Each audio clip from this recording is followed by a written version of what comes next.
Dans la vidéo d'aujourd'hui, je vais te donner mon avis sur le fameux combat entre le poids de corps et pousser de la fonte. Très souvent, on vient me voir pour me demander « Emmanuel, qu'est-ce que je peux faire en plus à la maison pour améliorer ma puissance, pour pouvoir frapper plus fort, pour pouvoir être en meilleure santé ?» C'est le sujet que je vais aborder avec toi dans cette vidéo. Mais avant cela, ce que je t'invite à faire, c'est de rejoindre ma liste privée d'emails pour recevoir régulièrement dans ta boîte mail des emails sur le Krav Maga, la confiance en soi, le mental, mais également sur comment devenir la meilleure version de toi-même, comment avoir des outils qui vont te permettre de te développer tant physiquement que intellectuellement. Pour pouvoir rejoindre cette liste email, tu trouveras le lien sous la vidéo. Alors, il existe ce fameux combat entre poids de corps et fonte. Il y a certaines personnes qui pensent il faut absolument aller sur la fonte, d'autres personnes qui pensent il faut rester avec le poids de corps. Je vais un petit peu aborder ça dans cette vidéo. La première chose que j'aimerais te dire, c'est qu'est-ce que c'est que les exercices au poids de corps? C'est très simple, ce sont les exercices avec le poids de ton corps comme charge unique. Ça veut dire quoi? Les pompes par exemple, quand tu fais l'exercice de pompe, tu utilises uniquement le poids de ton corps. Quand tu fais l'exercice de squat par exemple, les flexions de jambes, si je suis ici, c'est uniquement le poids de ton corps. Les tractions, c'est uniquement le poids de ton corps. Les abdominaux au sol, quand tu es en position planche, c'est uniquement de ton corps. Le poids de ton corps, tout ça, c'est ce qu'on appelle la famille d'exercices de poids de corps ou alors la famille d'exercices calisthéniques aussi. Ces exercices, ils sont extrêmement intéressants à faire. Pourquoi ? Parce que tu n'as besoin de rien d'autre que le poids de ton corps. Ça veut dire que tu peux t'entraîner complètement seul chez toi. Tu peux aller dans la nature, commencer à courir, t'arrêter et pouvoir t'entraîner. Et tu peux réaliser de très nombreux exercices. Tu peux vraiment travailler tout le corps avec le poids du corps. Les exercices avec la fonte, donc c'est les haltères, c'est les kettlebells, c'est les charges guidées, tu sais, toutes ces machines qu'on peut retrouver dans la salle de sport. Eh bien, ces machines sont destinées à éventuellement augmenter la force, la musculation, etc., mais avec une charge externe. Donc, tu vas prendre une haltère et tu vas faire un biceps curl, ou tu vas prendre une haltère et tu vas faire un military press, ou tu vas prendre une haltère et tu vas faire un tirage, peu importe.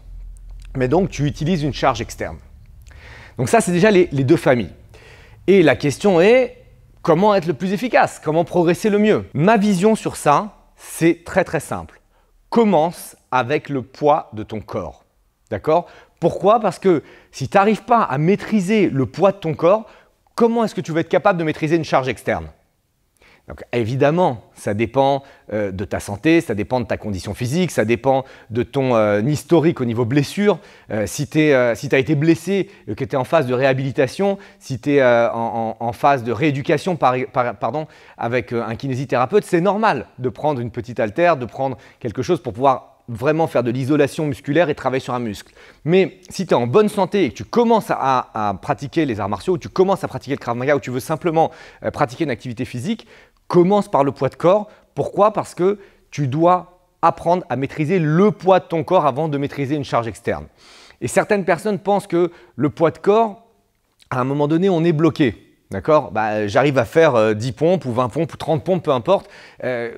Tandis que lorsque je prends les haltères, je peux pousser 100 kg ou 200 kg, je peux aller plus loin. Ce n'est pas vrai parce qu'il existe aussi des exercices qui te permettent de faire les choses de façon plus compliquée, d'accord, plus dure. Par exemple, si jamais tu es débutant en pompe, tu peux très bien faire les pompes sur les genoux. Tu vois, tu fais les pompes sur les genoux, il n'y a pas de problème. Tu arrives à faire tes pompes sur les genoux, tu fais les pompes sans les genoux. Ok, pas de problème. Tu arrives à faire les pompes sans les genoux, tu veux aller un peu plus loin, au lieu de passer avec une haltère, fais les pompes avec les mains rapprochées. D'accord? Tu rapproches tes mains, tu descends, tu montes. Il y a plus de charge, il y a plus de difficulté que quand tu es dans cette position. Tu arrives à faire les pompes comme ça, commence à surélever les pieds. Tu arrives très bien avec les pieds surélevés, commence à faire les pompes à l'envers. Tu es toujours en poids de corps, tu vois? Donc, il y a tout un chemin avant de passer à autre chose. Et lorsque tu deviens fort avec ton poids de corps, lorsque tu as compris comment contracter tes abdominaux, comment contracter tes fessiers, comment utiliser ton corps, comment respirer, utilise des charges externes. Et sur les charges externes, j'ai aussi une vision assez simple, c'est évite au maximum les machines de musculation. Tu sais, toutes ces charges guidées où tu es assis et tu tires, tout ce qui est guidé et tu es assis et tu fermes ici. Pourquoi? Parce qu'il n'y a pas de travail de stabilisation. Tu es assis sur une chaise et tu n'es pas obligé de contracter ton ventre, tu n'es pas obligé de contracter tes fessiers. Tu as juste à tirer. Les charges guidées, selon ma vision, l'objectif principal, c'est de pouvoir permettre au plus grand nombre de s'entraîner sans se blesser ou en se blessant le moins possible. Mais ce n'est pas ce qui est le plus fonctionnel. Le plus fonctionnel, et ce que je te recommande vraiment, mais encore une fois, après avoir travaillé l'exercice de poids de corps, c'est les haltères, okay, donc les charges libres, et les kettlebells. Les kettlebells, c'est vraiment fantastique et c'est ce qui pour moi se rapproche le plus possible du combat et du Krav Maga. Je te ferai des vidéos si tu es intéressé sur les kettlebells, laisse-moi un message en commentaire, mais c'est excellent parce que ça te permet de faire des mouvements balistiques. Tu verras des mouvements où tu vas faire de la vitesse avec la kettlebell alors qu'on n'a pas les mêmes choses avec un haltère. Donc l'idée c'est quoi? D'abord calisthénique, d'abord le poids de corps, on se renforce au maximum avec le poids de corps et après ça, on passe aux charges extérieures. Si tu as envie de savoir comment travailler ton poids de corps, si tu as envie de savoir comment devenir fort avec ton corps, j'ai mis au point un programme uniquement avec le poids de corps qui te permettra d'aller dans la bonne direction, de pouvoir commencer à renforcer ton corps. C'est un programme que tu peux faire chez toi en 3 fois 30 minutes par semaine. Donc c'est vraiment facile à faire.